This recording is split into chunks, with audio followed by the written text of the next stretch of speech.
సువర్ణ media భక్తి ప్రేక్షకులకు పవిత్ర ధనుర్మాసోత్సవ శుభాకాంక్షలు. శ్రీ గోదాదేవి అనుగ్రహించిన తిరుప్పావై ప్రబంధంలో ఈరోజు మనం 17వ రోజులోకి ప్రవేశించాం. నీళాతుంగస్తనగిరితటీ సుప్తముద్బోధ్య కృష్ణం పారార్త్యం స్వం శ్రుతిశతశిరసిద్ధమధ్యాపయంతి స్వోచ్ఛిష్టాయాం స్రజనిగళితం యాబలత్కృత్య భుంక్తి గోదా తస్యై నమయిదమిదం భూయయేవాస్తు భూయః. శ్రీవిష్ణుచిత్తకులనందనకల్పవల్లిం శ్రీరంగరాజహరిచందనయోగదృశ్యాం సాక్షాత్ క్షమాం కరుణయా కమలామివాన్యాం గోదామనన్యశరణః శరణం ప్రపద్యే. 17వ పాశురం మనం అనుసంధానం చేసుకుందాం. అంబరమే తన్నీరే శోరే అరం చెయ్యం எம்பெருமானந்தகோபாலா எழுந்திராய் கொம்பனார்க்கெல்லாம் கொழுந்தே குளவிளக்கு எம்பெருமாட்டி யசோதாய் அறிவுராய் அம்பரு மூடர்த்தோங்கி உலகளந்த உம்பரு ஹோமானே உறங்காதெழுந்திராய் செம்பொற்கஜலடி செல்வா பலதீவா உம்பையும் நீயும் உறங்கேலொரம்பாவாய். அம்பரமே தண்ணீரே சோரே அறம் செய்யும் எம்பெருமான் நந்தகோபாலாய் எழுந்திராய் கொம்பனார்க்கெல்லாம் குழிந்தே குளவிளக்கு எம்பெருமாட்டி யசோதாய் அறிவுராய் அம்பரு மூடர் தோங்கி உளளந்த உம்பரு ஹோமானே உறங்காஜெழுந்திராய் செம்பொற்கஜலடி செல்வா பலதேவா உம்பையும் நீயும் உறங்கేలొరంబావాయ్. ఈ పాశురంలో ఈ 17వ పాశురంలో అంబరమే తన్నీరే శోరే అరం చెయ్యం, వస్త్రములని, అంబరములంటే వస్త్రములు, తన్నీరే నీరుని, షోరే అన్నముని, నీరుని చల్లని ఏం కోరుతున్నారు? వస్త్రాలు, నీరు, అన్నం. ధర్మబుద్ధితో దానముసంగు ఓ నందగోపాల. నందగోపుడు నిత్యం కూడా అన్నదానం చేస్తాడు, వస్త్రదానం చేస్తాడు. నందగోపాల ఓ మా స్వామి మేల్కో అని కోరుతున్నారు. ఇక ప్రబ్బలి చెట్టు వలె వంగినటువంటి శరీరం కలిగినటువంటి ప్రబ్బలి చెట్టు చాలా ఎట్లా ఉంటుంది? ఏ కొంచెము గాలి వీసినా అది వంగుతుంది, మంచు కురిచినా అది వంగుతుంది. ప్రబ్బలి చెట్టు వలె వంగిన శరీరం గల పడతులలో, ప్రబ్బలి చెట్టును ఇక్కడికి వచ్చినట్టు గోపబాలుకలతో పోలుస్తున్నారు. పడతులలో చిగురు వంటి మా కులానికి మంగళదీపము వంటిదానా మా స్వామిని అని యశోదను మేల్కొల్పుతున్నారు. మొదట నందగోపాలుని, రెండో మారు యశోదాదేవిని మేల్కొల్పుతున్నారు.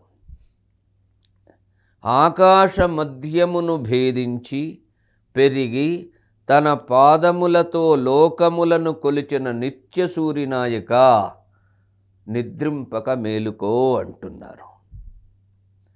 తన పాదాలతో లోకాలను కొలిచినటువంటి వామనావతారాన్ని ప్రస్తుతిస్తున్నారు. ఎర్రని బంగారు కడియాన్ని పాదానికి ధరించిన ఐశ్వర్యశాలి. బంగారు కడియం ఎవరికి ఉంది? బలరామునికి ఉంది. బలరాముణ్ణి స్తుతిస్తున్నారు ఇందులో. ఎర్రని బంగారు కడియమును పాదమందు ధరించిన ఐశ్వర్యశాలి ఓ బలరామ, నీవు మీ తమ్ముడును మేల్కొనవలయును అని కోరుతున్నారు. ఇక పై చెప్పిన వాటికి బాహిరమైన అర్థమైతే, బయటకు కనిపించే అర్థమైతే, వేదాంతపరంగా వాటికి ఉన్న అర్థం ఏమిటి అంటే, వస్త్రమంటే ముఖ వికాసము నొసంగడానికి చేసేటటువంటి శేషత్వము. శేషత్వం అంటే దాసత్వము. భగవంతుడికి సంతోషం కలిగేటట్టుగా మేం దాసులము అని చెప్పుకోవడం. పరబ్రహ్మము పరమాకాశము వస్త్రం అంటే.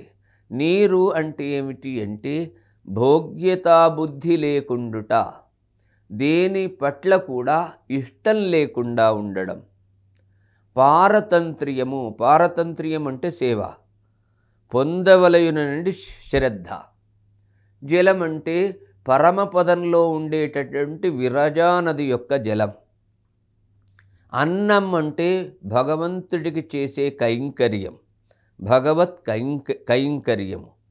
నిష్కృష్ట ఆత్మస్వరూప జ్ఞానము, బ్రహ్మానుభవము. ఇక్కడ నందగోపాలుడు ఆచార్యుడు. యశోద అంటే మంత్రం. మంత్రములలో విష్ణువుకు సంబంధించినవి విష్ణు షడక్షరి, వాసుదేవ ద్వాదశాక్షరి, అష్టాక్షరి అనే 3 మంత్రాలు ముఖ్యమైన మంత్రాలు. వాటిలో అష్టాక్షరి మంత్రం చాలా శ్రేష్టమైంది. వామనుడు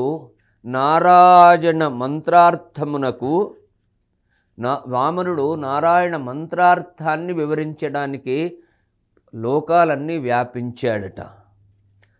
సర్వశూన్యవాదులు అయినటువంటి వేదభాష్యులను నిరసించి సర్వజగద్వ్యాపకుడైన భగవత్తత్వాన్ని అందరికీ అందే విధంగా చూపినటువంటిది వామనావతారం.